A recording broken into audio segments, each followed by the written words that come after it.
पहले सवाल का जवाब है पेरिस, दूसरे का है एम्स्टर्डम, नेक्स्ट कर देंगे अभी।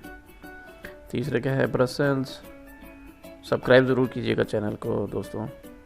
चौथे का है डच और साथ में बेल आइकन को भी प्रेस कर दें। पांचवें सवाल का है फ्रेंच।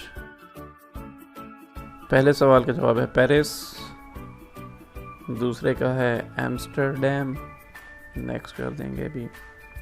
तीसरे का है ब्रसेल्स, सब्सक्राइब ज़रूर कीजिएगा चैनल को दोस्तों। चौथे का है डच और साथ में बेल आइकन को भी प्रेस कर दें। पांचवें सवाल का है फ्रेंच।